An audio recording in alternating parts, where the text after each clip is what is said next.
Hey, thanks for coming by our YouTube channel, We Like Comic Books. We'd love it if you not only consider liking this video, but subscribing to our channel as well. Alright, on with the story. Much for joining us again here with our review of the Dark God story arc. So the Dark God story arc begins in Wonder Woman number 46, and if you happen to miss our review of that, please go ahead and take a look at the link in the description below to get a recap of that first issue. But this is issue number 47, and that is the second book in this story arc. So just as a recap, issue number 46 ends with what appears to be the makings of a fight between Wonder Woman and Supergirl, because it's clear that Supergirl is under the influence in some way of the Dark Gods. Now, at this point in the story, we have yet to see the Dark Gods, but we have been able to get an idea of just what their presence can do. Because you don't get the impression that they've made it to Earth, but just the fact that they're kind of in the area is causing people's behavior patterns to shift. And this is people without powers and people with powers. You know, and if I remember correctly, Supergirl basically tells Wonder Woman that, hey, you know, the Dark Gods are coming, you know, Rao is dead and the Dark Gods are coming. Something to that effect. I think those are like the final words of issue number 46. So Wonder Woman and Supergirl are beginning to fight. Wonder Woman is trying to figure out, hey, what's going on? Because if you recall in the last book, she's having an argument and a fight with Cheetah, because Cheetah appears to have kind of lost her mind and begins attacking out of the blue. And it looks like Supergirl is kind of doing the same thing. But the one thing that's interesting is that Supergirl essentially tells Wonder Woman that, hey, you know, these Dark Gods are coming because of you. And this is a bit of a shocker to Wonder Woman because she didn't have any idea that she may have anything to do with the Dark God's arrival. You know, these beings that are causing all this mayhem on the planet Earth.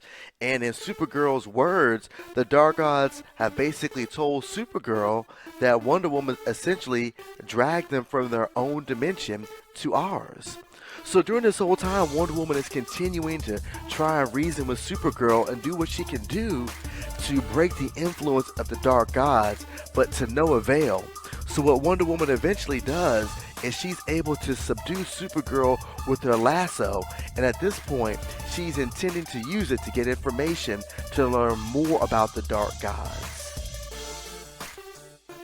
At this point in the story, the action shifts to Wonder Woman's brother, Jason, who is speaking with the fates of Greek mythology. And this meeting was arranged by his father, Glaucus. And I should say father in quotation marks. I'll explain why in a moment. So let's actually back up for a quick moment to put this into perspective.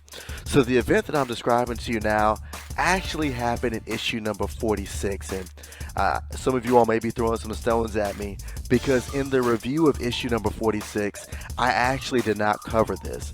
But I intentionally left it out because I felt from a storytelling standpoint, it actually made a little more sense to include it here to put things into context. So prior to this meeting, and this was in issue number 46, Jason broke into to one of the secret bases of a group called Cobra, or sometimes referred to as the Cobra Cult. So he breaks into one of their secret bases and he frees a hero from Greek mythology, Glaucus of Lycia. So he's significant in Jason's life because he knows him as his father. And again, I'm putting that in quotes. And the reason that I say that is that he's not actually Jason's father, even though he served in that capacity, because Jason is actually the son of Zeus and the queen of the Amazons, Hippolyta. So that's what makes Jason Wonder Woman's brother. So again, Glaucus is the one who actually raised Jason. Okay, so wanted to share that for level setting. The meeting with the Fates, I think, is a very neat one because it explains one of the mysteries that we have had with the character of Jason. Specifically, it's speaking to the mystery of his armor. The backstory of the armor goes like this. There was a Wonder Woman issue, and you can see some of the pictures here, in which Jason was literally snatched from his home through a dimensional door and just disappears. The story goes that he appears 1 week later, but he not only appears, but he appears with that armor on. But he has no recollection of how it came onto his body, nor a recollection of where he went to. So to get to the bottom of this, Jason uses the opportunity with the Fates to get these questions answered, and the Fates end up laying some pretty heavy stuff onto Jason. The Fates told Jason that Zeus knew that the Dark Gods were coming, and he created this armor as a way to combat them when they appeared. The Fates also let Jason know that Zeus intended this armor to go to Earth's greatest champion. So it didn't take Jason long to realize two things. Number one, that it wasn't him. And number two, that this armor was intended for his sister, Wonder Woman. But before Zeus could see the armor properly bestowed onto Wonder Woman, he died. But the rest of the Greek pantheon, wishing to carry out the wishes of Zeus, went ahead and completed the armor. And although it doesn't explicitly say this in the comics, the week that we spoke about earlier in which Jason disappeared had to be the time in which this armor was not only fitted to Jason, but that the armor was also finally bestowed with all the special powers. And the powers and abilities of this armor is that the wearer is able to call upon the power of any god within the Greek pantheon, but only at one power at a time. And this armor is not just fitted to Jason physically, but per the Fates, it is spiritually shaped to him also. So you may be wondering, how is it that Jason wound up with this armor as opposed to Wonder Woman? Well, the Greek gods assumed that this armor was for a son, and they granted it to Jason. Now, as a side note, I think this is kind of funny.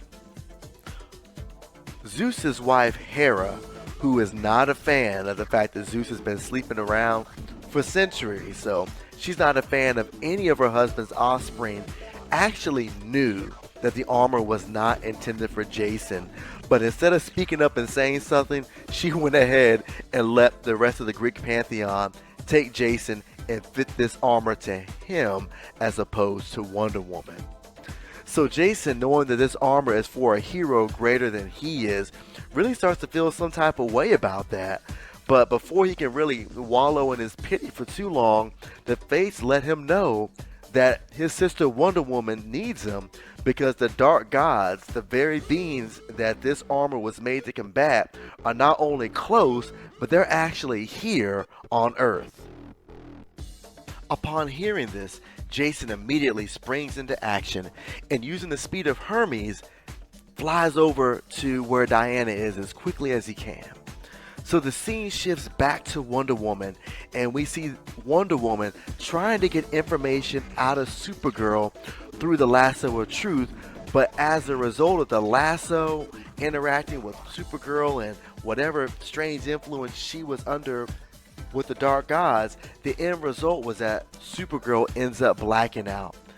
So at this point, Diana knows really nothing more than she knew before about the Dark Gods. And then Jason appears on the scene and begins to tell Diana about the meeting and how that armor was really meant for her and not him. But before they could get any further, the moment we've all been waiting for happens. The Dark Gods show up. The Dark Gods appear as four huge monoliths that aren't moving. And being heroes, Jason and Wonder Woman get closer to just basically make an assessment of what's going on. But as they get closer, Wonder Woman is taken away by two-star sapphires, letting Wonder Woman know that they need her help. And despite her best efforts to protest and let them know that she needs to be here to deal with the Dark Gods, they nevertheless end up taking her away, leaving Jason alone to face the Dark Gods. So hey, that's it for this week, folks. Thanks again for tuning in for this review of the Dark Gods story arc. Coming up next, we're going to be taking a look at a pretty monumental book in terms of the entire Dark Gods story arc, and that is the Wonder Woman Annual, which is dealing with more stuff dealing with the Dark Gods. Hope that you've enjoyed it so far. Again, please don't forget to subscribe to this channel and like this video if you found it useful, and let us know what you think about the dark gods in this video so far. Once again, thanks for watching.